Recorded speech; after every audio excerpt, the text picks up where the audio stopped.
Kanchipuram Vakula silks నాణ్యత మా ప్రాధాన్యత. మదీనాగూడ, మియాపూర్, హైదరాబాద్ లో త్వరలో శుభారంభం. అందరికీ నమస్కారం and welcome to this candid conversation.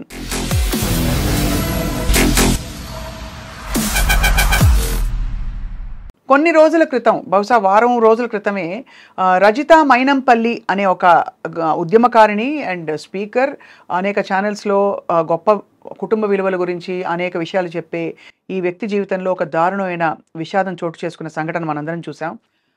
తన కన్న కూతురు హంపి వెకేషన్ ఫ్రెండ్స్తో పాటు వెళ్ళి అక్కడ నీళ్లలో పడి కొట్టుకుపోయి 2 రోజులు కనిపించకుండా పోయి ఆ తర్వాత శవమై కనిపించడం అందరినీ కలిసివేసిన. అయితే ఈ సంఘటన వెనక ఏం జరిగింది, ఎందుకు ఇలా జరిగిందని నిజంగా ఆరా తీసి తెలుసుకోకుండా మీడియా ఛానల్స్ కావచ్చు, చుట్టూ ఉండే వ్యక్తులు కావచ్చు, నిజంగా నోటికొచ్చినట్టు దుర్భాషలాడి అనేక రకాల అలిగేషన్స్, అంటే అనేక రకాల ఆరోపణలు చేస్తూ గెస్ వర్క్ చేస్తూ బహుశా ఇలా జరిగిందేమో అని చూసినట్టుగా తెలుసుకున్నట్టుగా చెప్పి కుటుంబాన్ని నిజానికి రచ్చకి ఇడిచారని చెప్పాలి. రజిత మైనంపల్లి గారితో నేను మాట్లాడింది కరెక్ట్గా హంపీకి బయలుదేరిన సమయంలో అనుకోకుండా యాదృచ్ఛికంగా ఫోన్ చేస్తే గగ్గోలు పెట్టి ఆవిడ ఏడుస్తున్నారు. నా బిడ్డ కనిపించట్లేదు నిన్నటి నుంచి అని వార్త వచ్చింది, ఇంతవరకు దర్శనం ఇవ్వలేదు అని చెప్పి ఆవిడ చెప్పిన తీరు గుండె అసలు పిండేసినట్టు అయిపోయింది. కూతురు కొట్టుకుని అక్కడ నీళ్లలో కొట్టుకుపోతుంటే తల్లికి ఎలా ఉంటుందో ఊహించుకోవచ్చు. ఇవాళ ఇదే అంశంపై మాట్లాడబోతున్నాం. జరిగిన సంఘటన ఏమిటి, అవాస్తవాలు ఎలా బయటకు వచ్చాయి, ఈ అంశంపై మాట్లాడడానికి మనతో పాటు అందరికీ సుపరిచిత సామాజిక ఉద్యమకారిణి అండ్ అలాగే కౌన్సిలర్గా, వక్తగా మనందరికీ సుపరిచితులు కృష్ణకుమార్ గారు ఉన్నారు. నమస్కారం మ్యామ్. నమస్తే. మీరు కూడా ఈ సంఘటన చూశారు? చూసానండి. చాలా చాలా బాధ అనిపించింది నాకు. ఎందుకంటే బిడ్డలు లేని వాళ్ళకి ప్రేమ ఉండదని నేను అనను, కానీ ఎవరికైనా ప్రేమ ఉంటుంది. కానీ ఒక సామెత ఉంది, ఎవరమ్మ చచ్చిపోతే వాళ్ళు ఏడుస్తారు అన్నట్టు. ఎవరి బిడ్డ చచ్చిపోతే ఆ కడుపు కదులుతూ చూసారా, ఆ పేగు కదులుతూ చూసారా. ఇప్పుడు మనము మూసి కంఠం ఉంది, అది చాలామంది చాలా గొప్పగా చెప్తారు ఏదన్నా చెప్పేటప్పుడు. ఏమని, అసలు ఒక బిడ్డని కనటం అంటే పునర్జన్మనివ్వడం, ఇలా అది వాస్తవమే. కానీ చాలా గ్లోరిఫై చేసి చెప్తారు. కానీ అలాంటి పరిస్థితిని ఎవరైనా ఒక నెగిటివ్గా ఎదుర్కొంటున్నప్పుడు ఎంత నొప్పులు పడి మనం కన్నా ఎంత ఏడుస్తాము, ఎంత బాధలు పడతాము, ఎంత ప్రసూతి వైరాగ్యం వస్తుంది, అన్నీ వస్తాయి. కానీ ఒక్క క్యార్మ్ అనే ఒక ఏడుపును చూసారా, వెంటనే నవ్వు వచ్చేస్తుంది మనకి. అంటే ఎంత విచిత్రమో చూడండి. అప్పటిదాకా అంత బాధపడ్డాం, ఇప్పుడే సంతోషం వచ్చేసింది. మరి ఇలా పెంచే క్రమంలో ఎన్నిసార్లు బాధపడతాము, ఎన్నిసార్లు సంతోషపడతాము. వాళ్ళ పన్నున్నా సంతోషపడతాము, నవ్వినా సంతోషపడతాము, నడిచినా సంతోషపడతాము. ఇంత సంతోషపడతామే. ఈ బిడ్డలు పెరిగేటప్పుడు ఎన్నో కష్టాలు ఉంటాయి, పిల్లలతోటి ఎదురు దెబ్బలు ఉంటాయి, అలాగే సంతోషాలు కూడా ఉంటాయి. ఏదైనా ఒకసారి మా అమ్మాయి స్కూల్లో జిమ్నాస్టిక్స్ చేసేది. రిబ్బన్తో చేస్తారు కదా, అది చేస్తూ ఉండేది. చేస్తూ ఉంటే స్కూలు స్పోర్ట్స్ డే రోజు ఆ ప్రోగ్రాం జరుగుతుంది. పక్కనే కూర్చున్నారు. వాళ్ళకి మా అమ్మాయి అని తెలీదు. వాళ్ళు ఎంతలా అంటున్నారంటే, అబ్బా ఎలా చేస్తుంది, ఎట్లా చేస్తుంది, అబ్బా ఎంత ప్రాక్టీస్ చేసి ఉంటుంది, అది ఇది అని అంటే ఆటోమేటిక్గా నా కళ్ళల్లో నీళ్ళు వచ్చినాయి. అవి ఆనంద బాష్పాలు. అలాగే ఇబ్బంది పెట్టిన సందర్భంలో కోపంలో కూడా కన్నీరు వస్తుంది మనకి. అలాగే వాళ్ళకి ఏదైనా కష్టం వచ్చింది అంటే బాధలో కూడా కన్నీరు వస్తుంది. ఇలా ఎన్ని రకాల కన్నీళ్ళు దాటి దాటి దాటి మనం ఒక తీరానికి చేరతాం. వాస్తవం కదా, తీరానికి ఎప్పుడు చేరతాము, వాళ్ళు మంచిగా చదువుకుని మంచిగా సెటిల్ అయ్యారనే నమ్మకం మనకు కలిగిన తర్వాత వాళ్ళకి పెళ్ళయ్యి వాళ్ళకి పిల్లలు వచ్చిన తర్వాత ఆ పిల్లల్ని మన పిల్లల్ని మనం ముద్దాడలేమండి సరిగా 100%. కానీ మన గ్రాండ్ చిల్డ్రన్ ఉంటారు చూసారా, మన పిల్లలకు పుట్టిన పిల్లలు, అసలు మనం ఆ పిల్లల్ని కూడా వదిలేస్తాం. అవును, ఆ పిల్లల కోసం ఏంటో కొత్త జీవితం మొదలైంది అన్నట్టు చూస్తాం. అలాగే అంటే ఇప్పుడు ఆవిడ ఏ దశలో ఉన్నారు, ఆవిడైనా నేనైనా ఒకే వయసులో ఉన్నాం. ఇప్పుడు నాకంటే బహుశా తను కొంచెం చిన్నది కావచ్చు. ఇప్పుడు ఆ బిడ్డ పెళ్లి కోసం చూస్తా ఉండాలి, ఎందుకంటే చదువు అయిపోయింది. చదువు మెడిసిన్ అయింది. ఇప్పుడు 25 ఏళ్ల పిల్ల చదువు నెక్స్ట్ కవలలు ఆవిడకి. ఆహా, మా కవలల్లో పెద్ద పాప అమెరికాలో ఉంటుంది. అమెరికాలో ఉంటుంది. అది అదే నిజంగానే. అసలు అంటే ఇప్పుడు ఇంత ఇది ఒక జర్నీ కదండి, ఒక ప్రయాణం. ఈ ప్రయాణంలో కష్టాలు చూసాము, నష్టాలు చూసాము, సంతోషాలు చూసాము, ఎన్నో చూసి చూసి చూసి ఈ మధ్యలో ఆర్థిక సమస్యలు ఉంటాయి. ఎవరికైనా సరే, పెద్దవాళ్ళకి పెద్దవి ఉంటాయి, చిన్నవాళ్ళకి చిన్నవి ఉంటాయి. ఈ పిల్లల జీవితం ఎట్లుండబోతుంది. ఒకసారి ఒక స్నేహితురాలు కూతురు పెళ్ళిలో ఆ స్నేహితురాలు ఏడుస్తుంది మొదటిసారి. ఇప్పుడు అప్పగింతల్లో ఆడపిల్ల ఏడుస్తుంది, వెళ్ళిపోయే పిల్ల ఏడుస్తుంది. అవును. కానీ తల్లి ఏడుస్తుంటే నాకు, నేను దగ్గరికి వెళ్ళి అన్నాను, ఇంత సంతోషమైన టైంలో నువ్వు ఏడవడం ఏంటిది అని గట్టిగా కోప్పడితే అంది, ఏమో బాగుంటుందని కదా చేస్తున్నాము, రేపు బాగోపోతే అని ఒక ఆలోచన వచ్చింది, నా కూతురు నాకు దూరం అవుతుంది అని బాధ, పేగు లాగేస్తుంది. అంటే ఇట్లాంటి నాకు చెప్తుంటే కూడా చాలా ఒళ్ళు జలతరిస్తుంది ఈ సంఘటనలన్నీ రికలెక్ట్ చేసుకుంటుంటే. మరి ఇవన్నీ దాటేసి ఒక క్షణం వచ్చేసింది, ఇది జరగకపోతే వచ్చే సంవత్సరం, ఆ పై వచ్చే సంవత్సరం పెళ్లి చేసేది. అంతలా ఊహించుకుంటారు. అంటే ఎక్కడికో వెళ్ళిపోయిన మనసు ఇవాళ పాతాళంలోకి వెళ్ళిపోయినట్లు అయిపోయింది. కానీ పాతాళంలో ఉండిపోయేలా చేస్తున్నారు కొంతమంది. ఇది నాకు మరీ బాధగా ఉంది. నేను చూసింటారు కదండి ఎన్ని. అయ్యో చూశాను, చూసి కౌంటర్ చేద్దామని కూడా నేను 2-3 అన్నాను కూడా, దీని మీద ఏమైనా సరే మాట్లాడాలి, ఇది మాట్లాడాల్సిన సందర్భం. ఏ విషయం మిమ్మల్ని కలిచివేసింది? ఏ విషయం అంటే అసలు ఇప్పుడు జరిగిందండి. ఇప్పుడు వీళ్ళు మాట్లాడింది ఎట్లా ఉందంటే, రాడిసన్ పబ్లో డ్రగ్స్ తీసుకున్న అమ్మాయి గురించి ఇలాగే మాట్లాడతారు వీళ్ళు. అవును. భర్త చేతిలో అన్యాయం అయిపోయి ముక్కలు కైమా కొట్టిన విషయంలోనూ ఇలాగే మాట్లాడతారు. అవును. ఇప్పుడు ఆ పిల్ల ఒక ప్రమాదంలో నీళ్ళలో పడి చనిపోయింది, ఆ విషయంలోనే ఇలాగే మాట్లాడతారు. ఏమంటే ఆ తల్లిదండ్రులకి, ఇప్పుడు రాడిసన్ పబ్లో దొరికిన పిల్ల తాలూకు తల్లిదండ్రులకి బాధ ఉంటుంది. అవును. అందరూ ఏమంటారు, ఏం పెంపకం ఇది అంటారు. నేనంటాను, చాలా చిన్నప్పటి నుంచి ఉన్న సామెత, బిడ్డలు కంటాం కానీ రాతలు కంటామా అంటారు. ఇది చాలా లోతైన మాట. ఇప్పుడు ఎవ్వరూ చనిపోయే బిడ్డలను కందామని ఏ తల్లి అనుకోదు, ఒక దొంగని కందామని ఏ తల్లి అనుకోదు, అలాగే ఒక కూనికోరిని కందాము అని ఏ తల్లి అనుకోదు. ఏ తల్లి అయినా మంచి బిడ్డలే పుడతారు అనుకుంటుంది. ఒకవేళ వాళ్ళు చెడు మార్గంలోకి వెళ్ళినా మంచి మార్గంలోకి వస్తారని ఆఖరి ఊపిరి వరకు తల్లి ఎదురు చూస్తండి. నేను తండ్రుల సంగతి పెద్దగా చెప్పలేను, వాళ్ళ ప్రపంచం చాలా పెద్దది. అంటే తండ్రులు చెడ్డవాళ్ళని కానీ వాళ్ళకి దుఃఖం ఉండదని కాదు, తల్లులకు ఉండే అంత పాత్ర ప్రమేయం తండ్రికి ఉండకపోవచ్చు అన్ని సందర్భాల్లో ఉండకపోవచ్చు. ఎందుకంటే మనకి 9 నెలలు మోస్తాం కదా, ఒక 5-6 కేజీలు, ఒక 4 కేజీలు బరువు ప్లస్ దాంతోపాటు ఉండే కొంత నీరు, కొంత రక్తము, ఇదంతా ఎవరి నెత్తి మీదన్నా పెట్టి 9 నెలలు నడవండి మీరు అంటే నడుస్తారా? అంతే కదా. ఎవరైనా ఎందుకు స్త్రీ ఈ పని చేస్తుంది? అది ప్రకృతి వరప్రసాదం అంటారు, ప్రకృతి ఇచ్చిన బాధ్యత అంటారు, లేకపోతే సృష్టి అంటారు, ఏదన్నా అన్నివ్వండి, మనమైతే చేస్తున్నామా లేదా? అవును, ప్రతి స్త్రీ చేస్తుంది కదా. మరి ఇలా చేసిన తర్వాత ఇలా జరిగింది, ప్రమాదవశాత్తు జరిగింది అనేది అక్కడ కళ్ళకు కట్టినట్టు కనిపిస్తుంది. అంటే ఆ ప్రమాదవశాత్తు అనేది రాసే వాళ్ళకి సరిపోట్లే, వాళ్ళ ఓన్ కథలు ఆ కిక్కు వాళ్ళకి సరిపోవట్లా. నేను మొదటిసారి అండి శ్రీదేవి చనిపోయినప్పుడు, ఎక్కడ సినిమా యాక్టర్ శ్రీదేవి దుబాయ్లో చనిపోయినప్పుడు ఆ మునిగిన వ్యవహారం చూసారా? జనరల్గా పోలీసులు చేస్తారు నిజ నిర్ధారణ కోసం, ఏం చేస్తారు, సీన్ రీకన్స్ట్రక్షన్ చేస్తారు, రీక్రియేషన్ కూడా చేస్తారు. పోలీసులు చేయడం విన్నాం కానీ మీడియా ఛానల్స్ చేయడం మటుకు మరి వేరే దేశాల్లో ఎలా చేస్తారో నాకైతే తెలియదు, మీకే తెలియాలి. మన దేశంలో మటుకు జోహార్లు చెప్పాలి మీడియా. పరాకాష్ట. ఇది చూసిన వాళ్ళు ఏం అర్థం చేసుకోవాలనుకుంటున్నానంటే, మీకు కుటుంబాలు ఉన్నాయి, మీకు పిల్లలు ఉన్నారు, మీ పిల్లలకు కూడా జరగచ్చు. జరగాలని మటుకు నేను కోరుకోను, మనస్ఫూర్తిగా జరగకూడదనే కోరుకుంటాను.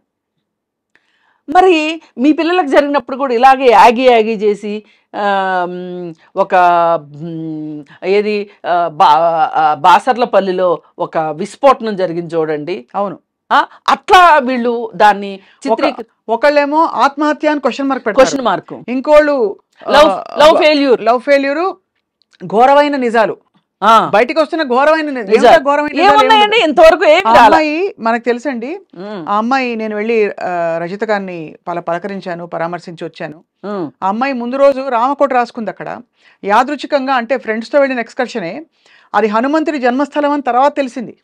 అంటే ఇది ఏంటి ప్లేస్ అని తెలిస్తే ఇవన్నీ అంటే ఒక విధమైన ఒక వాతావరణంలో ఆ అమ్మాయి రామకోట రాసుకుంటూ అది ఆ ఫోటోలు కూడా పెట్టి, మొన్న దేవీ నవరాత్రులకి అమ్మాయి డాన్స్ నేర్చుకుంటుంది, క్లాసికల్ డాన్స్. అన్ని అమ్మవారి అవతారాలన్నిటి మీద కూడా తను అనేక పోజెస్తో ఒక చిన్న చిన్న డాన్స్ ఐటమ్స్ చేసి ఆ వీడియోలన్నీ చూపిస్తుంది. తల్లి చక్కగా పెరిగిన పిల్ల, ఆ బిడ్డకి ఇవన్నీ ఇష్టము, ఇంత భక్తి ఉన్న బిడ్డ, ఇలాంటి బిడ్డని అన్ని మాట్లాడడం, నన్ను నా కుటుంబాన్ని ఇలా రాయడం అన్నది నిజంగా ఆ తల్లి ఆవిడ చెవుల్లో ఇప్పుడు ముందు ఏమో ఇటువంటి ఒక కష్టం, దానికి మించిన కష్టం ఇది. మీరు అన్నట్టుగా కోలుకోలేని పరిస్థితి. కోలుకోలేని ఆమె పాతాళంలోకి నెట్టేశారు వీళ్ళు. ఇప్పుడు ఆ పాతాళంలో నుంచి ఆవిడ బయటికి రావాలండి. ఎట్టి పరిస్థితుల్లో రావాలంటే ఏం చేయాలి చెప్పండి? రావాలంటే ఏం లేదండి, ఆ పాపకి ఏది నచ్చిందో అది ఆ తల్లి చెయ్యాలి. ఏదో ఆ పాప ఈ ప్రపంచంలో ఒకటి వెళ్ళింది, ఏదో ఒక బాధ్యత వదిలిపెట్టి వెళ్ళింది. ఆ బాధ్యతను నెరవేర్చాలని అనుకోవాలి. ఇంకొకటండి, నేను ఈ ప్రాణం ఎవరిదైనా ప్రాణమేనండి. ఇప్పుడు మైనంపల్లి రజిత గారు ఉన్నారు, వాళ్ళ అమ్మాయి ప్రాణానికి మనం ఏదో ఎక్కువ విలువ ఇచ్చేస్తున్నామని, గ్లోరిఫై చేసేస్తున్నామని నేను చెప్పను. కానీ కన్న తీపి కడుపు తీపి దగ్గరకు వచ్చేసరికి ఏ తల్లికైనా కడుపు తీపి అదే కదా. అంతే కదండి. ఇప్పుడు ఎవరైనా పుట్టేది ఆ కష్టాల్లో, ఆ నెప్పులతోనే పుడతారు. పుట్టాక కదా ఎవరికి పుట్టామని తెలిసేది. పుట్టకముందు ఎవరికి తెలుసు? ఇప్పుడు మీరు ఒక ఛాయిస్తో పుట్టారా? నేను ఒక ఛాయిస్తో పుట్టానా? నా పిల్లలు కూడా ఛాయిస్తో పుట్టలా. అవును, నాకు పుట్టారు కాబట్టి నాకు నచ్చారు, నేను కన్నాను కాబట్టి కాకి పిల్ల కాకి ముద్దు అంటారు. అలాగే ఆవిడ కూతురు ఒక్కవేళ రామకోటి రాయలేదండి, ఆమెకంత భక్తి లేదు అండి అనుకుందాం పోని. అయితే మటుకు నేనేమంటా, అయితే కూడా మాట్లాడే హక్కు లేదు మీకు. అదే మీ మీడియా ట్రయల్స్ వేసే హక్కు మీకు లేదు. అది ఇప్పుడు ఆ రోజు శ్రీదేవి మరణం అప్పుడు ఎలా పడుకుంది, ఎలా చేసింది, ఇలా పడింది, అలా పడింది, అసలు ఎలా చూసినట్టు ఎట్లా చెప్తామండి అసలు? ఇప్పుడు కొన్ని సందర్భాల్లో నా గురించి కూడా బహుశా అనుకోవచ్చు ఎవరన్నా, ఈవిడేంటి ఆ భార్యాభర్తలు నిజంగా అంతా కొట్టుకుంటే ఈవిడేదో పక్క నుండి చూసిందని మాట్లాడతారు అని నన్ను కామెంట్ చేసేవాళ్ళు కూడా ఉన్నారు. నేను ఒకటే చెప్తా, భావోద్వేగాల విషయంలో కొంచెం డిగ్రీలు అటు ఇటు ఉండొచ్చు, కానీ ఇలాంటి ఇబ్బందులున్న కుటుంబాల్లో ఇంతకంటే వేరేగా జరుగుతాయి అనడానికి లేదు. అటు ఇటు అంతే, కానీ జరిగేది మట్టుకు అది వాస్తవం. ఇప్పుడు ఈవిడ విషయంలో నేనేం కోరుకుంటున్నానంటే, రజిత గారి దగ్గర నుంచి వాళ్ళని ఎంత బలంగా కొడితే అంత బలంగా వెనక్కి వస్తాడు. ఈవిడ ఖచ్చితంగా బౌన్స్ బ్యాక్ అవ్వాల్సిందే. ఎందుకు అవ్వాలో కూడా చెప్తాను నేను. ఎందుకంటే ఆ పాపను కన్నే విషయంలో కానీ, పెంచే విషయంలో కానీ, ఆ పాప హంపి వెళ్ళే విషయంలో కావచ్చు, అక్కడ ప్రమాదం జరిగిన విషయంలో కావచ్చు, ఈవిడ తప్పేంటో చెప్పండి? ఏమీ లేదు. కానీ ఆవిడ తప్పు కాని దానికి ఆవిడ ఎందుకు బాధపడాలి? ఆవిడ ఒకే విషయానికి బాధపడవచ్చు, ఆమె కడుపు కదిలిందా తీపి కోసం ఆవిడ బాధపడాలి. నవ్వుతూ ఉండే నా పాప ఇలా అంతర్ధానం అయిపోయింది చెప్పా పెట్టకుండా అనే దానికి ఆవిడకి బాధపడే హక్కు ఉంది, ఆవిడకి బాధపడాల్సిన అవసరం కూడా ఉంటుంది. అవును, కానీ ఈ అవాకులు చవాకుల కోసం బాధపడితే ఆవిడ ఎన్నాళ్ళు ఎంతమందికి స్ఫూర్తిదాయకంగా మాట్లాడారు, ఎన్ని రోజుల నుంచి ఆవిడ ఎంత లైవ్లీగా మాట్లాడతారండి. నేను అనుకుంటా ఆవిడ వీడియోలు నేను బాగా చూస్తుంటా, చాలా కలుపుతారండి. అంటే ఆవిడ డీటెయిల్స్ ని, వివరాలని అర్థం చేసుకునే ఒక మెచ్యూరిటీ ఉంది ఆవిడ. అదే కాదండి, ఆవిడ ఏది చెప్పినా ఆవిడ అనుభవిస్తున్నట్లు చెప్తారు. ఆవిడ ముఖ కవళికలు కావచ్చు, ఆ బాడీ లాంగ్వేజ్ ఎలా ఉంటది అంటే ఆమె అక్కడ ఉందా అనిపించేలాగా, అంటే చాలా చక్కగా చెప్తారు. అంత లీనమైపోయి మాట్లాడతారు. ఇప్పుడు ఒక సమస్య గురించి అడిగామనుకోండి, ఆ సమస్య ఆవిడకే వస్తే ఆవిడ ఎలా ఫీల్ అయ్యి ఆవిడ ఎలా మాట్లాడతారు, ఆవిడ ఎలా ఉంటారు అనేటట్లు చెప్తుంది. మంచి హావభావాలు ఉన్నాయండి ఆవిడ దగ్గర. ఆ హావభావాలతోటి ఒకవేళ ఎప్పుడన్నా మనకి ఆడియో ప్రాబ్లం వస్తే కూడా వీడియో ప్రకారం ఆవిడని అర్థం చేసుకోవచ్చు. అవును. అంత ఫేస్ ఎక్స్ప్రెషన్స్ ఉంటాయి. అంటే ఫేస్ ఎక్స్ప్రెషన్స్ గురించి ఎందుకు చెప్తున్నానంటే, రెండో వాళ్ళకి మనం చెప్పేది నాటుకోవాలి అంటే, అర్థం అవ్వాలి అంటే, మనము ఎంత రాతి మనుషులకు కూడా అర్థం అవుద్దండి. అంత ఇన్వాల్వ్ అవ్వాలి. ఆమె అంత ఇన్వాల్వ్ అయ్యి చెప్పేది రాతి మనుషులకు కూడా అర్థమవుతుంది. ఆమె అంత ఎవరి విషయమో అంత ఇన్వాల్వ్ అయ్యే మనిషి. ఆమె కూతురు చనిపోతే ఆమె ఎంత బాధపడుతుందండి, ఎంత ఏడుస్తుందండి. ఇంకోటి, ఇప్పుడు అమెరికాలో కాల్పులు జరుగుతూ ఉంటాయి కదా, వెళ్ళిన స్టూడెంట్స్ చనిపోయారు, రోడ్డు ప్రమాదాలు జరిగినాయి, అమెరికాలో ప్రధాన ప్రమాదము అని ఒక లైన్ వస్తూ ఉంటుంది. రాగానే మనకేమనిపిస్తుంది, మన పిల్లలో, మన మేనల్లుల్లో, మన మేనకోడళ్ళలో, లేకపోతే మనకు బాగా స్నేహితులు పిల్లలో ఉంటారు కదా, ఒక్క క్షణం మనము ఉలిక్కిపాటుకి గురయ్యి ఏ ఊరు ఏ రాష్ట్రంలో అనేది చూస్తామా చూడమా? తప్పకుండా. ఎందుకు చూస్తామంటే, అమ్మో మన వాళ్ళకేమన్నా జరిగిందా అనే ఒక భయం. అవును. అలా ఉండకపోతే అసలు మనుషులు కాదండి. అలాంటి ఫీల్ అవ్వకపోతే, ఆ ఫీల్ లేకపోతే మనుషులు కాదు. మరి అసలు మనం పిల్లలకి జ్వరం వస్తేనే తట్టుకోలేము తల్లులు. వాళ్ళు నిద్రపోయినా వాళ్ళకి ఇన్ని గంటలకు మందు వేయాలి అంటే ప్రతి 2 గంటలకి మందు వేయాలన్నారు అనుకోండి, ఇలా కూర్చుంటాం. అవును, మిస్ అయిపోతాము అని, ఆ టైం ఎక్కడ దాటిపోతాము అని. అంటే ఇంతెందుకు నేను చెప్తున్నానంటే, బిడ్డల మీద తల్లికి అంత ప్రేమ ఉంటుందండి. నా చిన్నప్పుడు ఒకసారి ఏం జరిగిందంటే, మా ఇంట్లో అప్పట్లో తాటాకులు ఇళ్ళు ఉండేవి ఊర్లలో. అయితే పాము వచ్చింది. పాము పైకి ఎక్కేస్తే ఆ రాత్రంతా మా అమ్మ నిద్రపోలేదు. ఎక్కడ వచ్చేస్తున్న పాముని, పిల్లలు ఉన్నారు, నిద్రపోతున్నారు. ఒకవేళ పాము కావాలని మరి రాకపోయినా జారి పడితే కూడా ఏమవుతుందో నా పిల్లలకి అని అలా పెట్టుకుని, లైట్ పెట్టుకుని చూస్తా కూర్చుంది. నాకు ఈ రోజుకే మా అమ్మ గుర్తొస్తే నాకేమనిపిస్తుంది అంటే, ఒకవేళ మా అమ్మ ఏమరపాటుతో నిద్రపోతే నిజంగానే ఆ పాము గన నలుగురు పిల్లల్లో ఎవరి మీదన్నా పడి వాళ్ళకి ఏదన్నా జరిగితే మా అమ్మ ఎంత బాధపడేదో కదా, నేను నా పిల్లల్ని కాపాడుకోలేకపోయానని బాధపడేది కదా. ఆ బాధ కోసమే అలా కూర్చుని ఉంటుంది. నేను కూడా నా పిల్లల్ని అలా కాపాడుకోవాలి అనే ఒక ఇది తెలియకుండా అంతర్వాహిల్లో వచ్చేస్తుందండి. అవును. మన అమ్మని చూసి మనం నేర్చుకుంటాం, మనల్ని చూసి మన పిల్లలు నేర్చుకుంటారు. అవును. అంటే నేను ఎందుకు ఇదంతా చెప్పాల్సి వస్తుందంటే, ఒక తల్లి బిడ్డల మీద ఇంత ఆశ పెట్టుకుంటుంది, ఇది నా బాధ్యత అనుకుంటుంది. ఈ పిల్లలకి ఏమన్నా అయితే నేనేమైపోతానో అనే ఒక బాధ ఉంటుంది. మరి ఇంత బాధపడే తల్లికి చాలా కడుపుకోత వచ్చింది. చాలా కడుపుకోతండి. నేను ఇందాక రామకోటి, డాన్స్ ఇవన్నీ ఎందుకు చెప్పానంటేనండి, తల్లిదండ్రుల వైపు నుంచి ప్రోత్సాహం, ఒక వాతావరణం లేకపోతే పిల్లలు అంటే ఒక పద్ధతిగా పెరగరు. కానీ పద్ధతిగా పెరగడానికి అందరికీ మంచి మాటలు చెప్పే రజిత గారి ఇంట్లో, వాళ్ళ ఇంట్లో కూడా వాళ్ళ పద్ధతి ప్రకారం చక్కగా ఆవిడ పెంచడంలో ఎక్కడా లోటుపాటు చేయలేదు. పిల్లలకు కూడా అంత ఇంట్రెస్ట్ ఉంది. ఏదో అమ్మ ముందు కూర్చొని రామకోటి రాయడం కాదు, అక్కడెక్కడికో హంపీకి వెళ్ళి నేను రాస్తానని మనసారా రామకోటి రాసిన బిడ్డ. అలాంటిది ఆ అమ్మాయి 9 అడుగులు ఎత్తట, అది 25 అడుగులని ఇంకోటి రాశాడు. అక్కడ కింద రాయి ఉంది, రాయికి తల తగిలింది అని ఇంకోళ్ళు ఇంకేదో రాశారు. మొత్తానికి జరిగిన విషయం తెలుసుకోకుండా చాలా ఇన్సెన్సిటివ్గా ఇవాళ ఒక కుటుంబాన్ని రచ్చకీడ్చడం ఇది చాలా దుర్మార్గం అండి. ఇది ఒక రకంగా జీవహింస చేయరాదు అంటారు చూసారా, అలా మీరు ఈ విధమైన హింసని చెయ్యొద్దు అని చెప్పి మా ఛానల్లో ఇలాంటి హింసాత్మకమైన మాటలు ఉండవు అని డిస్క్లైమర్ వేసుకోవాల్సిన పరిస్థితి వస్తుంది.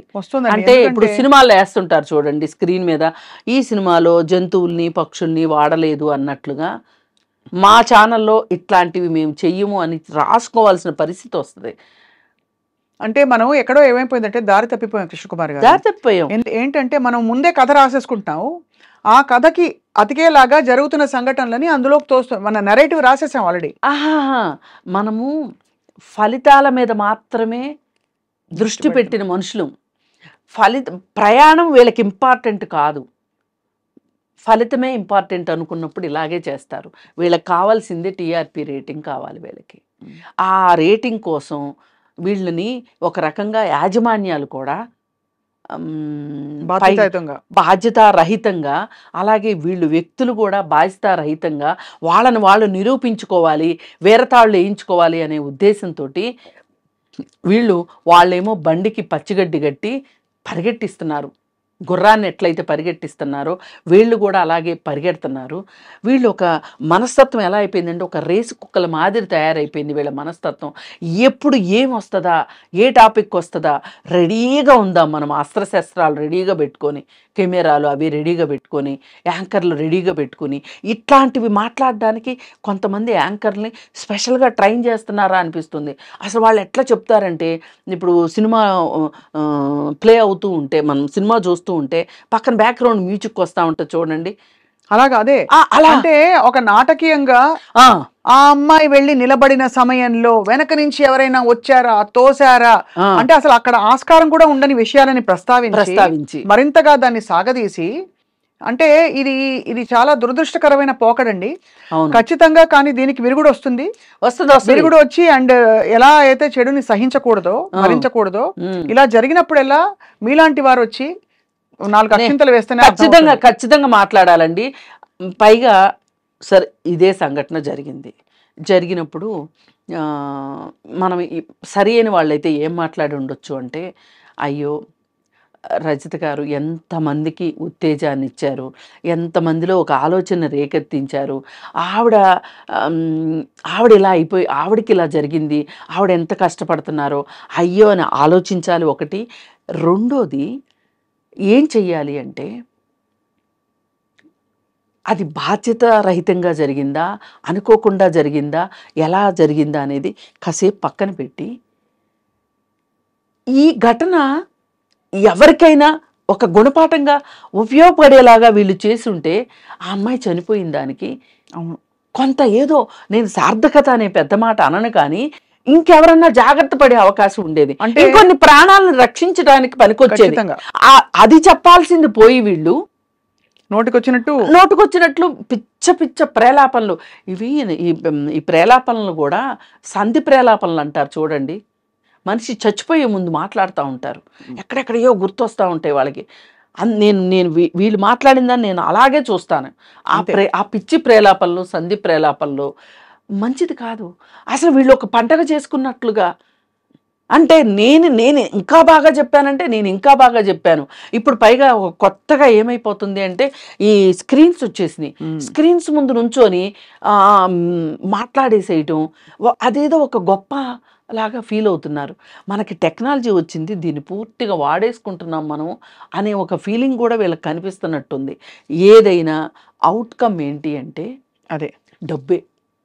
ఇప్పుడు టీఆర్పీ రేటింగ్ వచ్చింది, టీఆర్పీ రేటింగ్ వస్తే డబ్బు వస్తాయి, వ్యూస్ వస్తే డబ్బులు వస్తే వీళ్ళకి జీతాలు పెరుగుతాయి. అదే కానీ ఒకటైతే వాస్తవం అండి, మనకి డబ్బు రావాలనుకోవడం వేరు, కానీ శవాల మీద నడిచొచ్చే డబ్బు మట్టుకు మనకొద్దు. ఆ డబ్బు మట్టుకు మనకొద్దు. అందుకని నేనేం కోరుకుంటున్నానంటే, రజిత గారి దగ్గర నుంచి ఎవరు ఎన్ని మాట్లాడినా, ఎవరు ఎంత ఆవిడ ఆత్మస్థైర్యాన్ని దెబ్బ తీశారు అని అనుకున్నా, ఆవిడ కూడా ఫీల్ అయినా, ఆవిడ ఎంత త్వరగా బయటికి వచ్చి, ఎంత పాత రజిత గారు ఎట్లా అయితే సమాజానికి ఉపయోగపడేటట్లుగా ఉన్నారో అలా ఉండాలని నేను కోరుకుంటున్నా. అది మాత్రమే ఆవిడ్ని ఈ బాధ నుంచి బయటకు తీసుకొచ్చి. ఖచ్చితంగా నేను అదే మాట చెప్పానండి. ఎందుకంటే అంటే జరగరానిది జరిగిపోయిందండి. కానీ ఇప్పుడు ఏమిటంటే ఈ దీనిలోంచి బయటకు వచ్చి ఎలాగైతే 10 మంది ఇప్పుడు ఒక చోటు నుంచి బయలుదేరి వచ్చి రెడీ అయ్యి ఒక ఛానల్లో కూర్చుని మాట్లాడడం ఎంత పాపులారిటీ వచ్చేస్తుందండి. ఏం చేసేస్తారు, ఏం డబ్బులు వచ్చేస్తాయి వాళ్ళకేం, మీలాంటి వాళ్ళకి ఏమొస్తుందండి డబ్బుగా. అసలు కాదండి వాళ్ళు నిజంగానే ఇప్పుడు మీరు అంత బయలుదేరి వస్తారండి, వీరు కూర్చుని అంత ఓపిక చేసుకుని వస్తారు కదా, ఎందుకు అది అప్రిషియేట్ చేయాలి కదా అందరూ, మీలాంటి వారు, మీరు కావచ్చు, రజిత గారు కావచ్చు, అది అప్రిషియేట్ చేయాలి. ఎందుకు మీకు ఒక సమాజం పట్ల, మనుషుల పట్ల ఒక ప్రీతి లేకపోతే ఎందుకు నా టైం వేస్ట్ అనుకోవచ్చు కదా. మనము ప్రతి ఒక్కళ్ళు సామాజిక బాధ్యత అనుకోవాలండి. నా వల్ల ఒక్కళ్ళన్నా ఇప్పుడు నేను ఎందుకు రజిత గారి గురించి మాట్లాడుతున్నా, రజిత గారు ఈ సమాజానికి కావాలి కాబట్టి మాట్లాడుతున్నా. నా స్వార్థం అది. ఆవిడ బాధ తగ్గాలి, ఆమె ఎంత త్వరగా మనుషుల్లోకి వస్తే నలుగురికి ఉపయోగపడే మనిషి అండి ఆవిడ. ఆవిడ నేను నాగ్తో చాలా ఇంటర్వ్యూస్ చూశాను. నేను ఆ నాగ్తో చూసిన ఇంటర్వ్యూల్లో ఎంత బాగా, అసలు ఎంత తీయగా, నేను అంత తీయగా మాట్లాడలేను, నాకు రాదు అసలు అంత తీయగా మాట్లాడటం. ఆవిడ ఏంటో అసలు ఎంత మృదు మధురం అంటారు చూడ, అట్లా చక్కగా మాట్లాడే మనిషి. ఆవిడ మట్టుకు కోలుకోవాలండి. రైట్. కోలుకుని బయటకు వస్తే ఆమె బాధ్యత ప్రకారం ఆవిడ ఉంది. అరే మనమే బాధ్యతారహితంగా వ్యవహరించాము అని వీళ్ళకి చెంపదెబ్బ కావాలని నేను కోరుకుంటాను. తప్పకుండా. ఐ థింక్ మీ మంచి మాటలు ఆవిడ దాకా చేరతాయని ఆశిస్తున్నాము కృష్ణకుమారి. నేను కూడా కలుస్తానండి ఆవిడని ఖచ్చితంగా. నేను అసలు ముందే ప్లాన్ చేసుకుని వెళ్ళి కలుద్దాం ఒకసారి అని. కానీ నాకేమనిపించిందంటే ప్రతి ఒక్కళ్ళు వెళ్ళి ఆ బాధ ఎలా ఉంటుందో నాకు తెలుసు, వచ్చి ఓదార్చే క్రమంలో మనం ఇంకేదన్నా, అవును, ఇంకేదన్నా ఆవిడని కొంచెం బాధ పెట్టేలాగా మాట్లాడడం. తెలుసు చాలా సున్నితమైన సమయం కాబట్టి, సున్నితమైన విషయం. నేను వెళ్ళినప్పుడు కూడా నిజంగా అంతా ఒక మదన పడ్డా. నేను కూడా తల్లిని కాబట్టి ఆ తల్లికి ఏం చెప్తే ఏమి చెప్పలేము, తొందరగా కోలుకొని చెప్పలేము. అక్కడ కూర్చుని అక్కడ ఆ వాతావరణంలో అమ్మ మీరు బయటకు రావాలని చెప్తే వాళ్ళ బాధను అర్థం చేసుకుని వాళ్ళు అవుతాం. అలా అని వింటూ ఉంటే వాళ్ళకి ఏడుపు వస్తుంది, ఏమనాలో అర్థం కాని పరిస్థితుల్లో కొంత ఓదార్పునిచ్చే ప్రయత్నమే చేస్తాం మనం. మీరు తప్పకుండా వెళ్తారు. నేను వెళ్తాను. నేను వెళ్ళి నేను ఆమె బయటికి రావాలని ఎందుకు కోరుకుంటున్నానంటే, ఇది చెప్పు దెబ్బ కావాలి. అవును, కుక్క కాటికి చెప్పు దెబ్బ అంటారు చూసారా, అది అవ్వాలంటే అరే ఇంత స్ఫూర్తిదాయకమైన మనిషి గురించా, మనిషి పిల్లల్ని పెంచడం రాలేదనో లేకపోతే ఇంకోటో మాట్లాడామా మనము. ఇప్పుడు ఇదే ప్రమాదాన్ని ఇంకో రకంగా చెప్పొచ్చు, సమాజానికి ఉపయోగపడేలాగా. ఖచ్చితంగా అక్కడ పర్యాటక రంగం వాళ్ళ బాధ్యతారాహిత్యం ఎంత ఉంది అక్కడ పెట్టాలి. ఇక్కడ కరెంట్లు ఉన్నాయనే ఒక బోర్డు పెట్టాలి. డేంజర్ జోన్ ఇది అని, డేంజర్ జోన్ అని ఇదేని పెట్టాలి. పైగా దీని విషయము చెప్పేటప్పుడు ఎవరైనా యువత అమ్మో అంటే మనం ఒక గైడ్ లేకోకుండా వెళ్ళడం వల్ల కావచ్చు, ఆ వెళ్ళిన కొత్త ప్రదేశాన్ని ఆకలింపు చేసుకోకుండా మనము ఇలాంటి పరిస్థితుల్లో సాహసాలు చేయకూడదని కానీ మనం ఇది నేర్పాలి. ఇది నేర్పాల్సింది పోయి మనము ఎక్కడికి తీసుకెళ్ళాం దాన్ని. కుటుంబంలో ఏదో అవుతోంది, ఎవరో ఏదో రాచరంపాన పెట్టారో, లేకపోతే లవ్ ఫెయిల్యూర్, ఇంకోటో. అవునండి, ఘోరమైన నిజాలు. నేను ఒకటే చెప్తా, లవ్ ఫెయిల్యూర్ అయ్యి ఆమె ఆత్మహత్య చేసుకుంది. మీకు వచ్చిన బాధ ఏంటి? ఎవరు ఏడుస్తారు బిడ్డ చచ్చిపోతే? ఆ తల్లి ఏడుస్తుంది. మీకేం పోయే కాలం వచ్చింది? మీరెందుకు ఏడుస్తున్నారు కూర్చుని స్టూడియోల ముందు కూర్చొని? అంతే. మొసలు కన్నీరు ఎందుకు కారుస్తున్నారు మీరు? అందుకని ఇవన్నీ చెక్ పడాలండి. మన మీడియా కూడా కొంచెం కాదు చాలానే కరెక్ట్ గా చెప్పారు. గైడ్ లైన్స్ ఫాలో అవ్వాల్సిన అవసరం ఉంది. చాలా మంచి మాట గుర్తు చేశారు ఈ సందర్భంలో కృష్ణకుమార్ గారు. తప్పకుండా మైనంపల్లి రజిత గారు కోలుకుంటారు.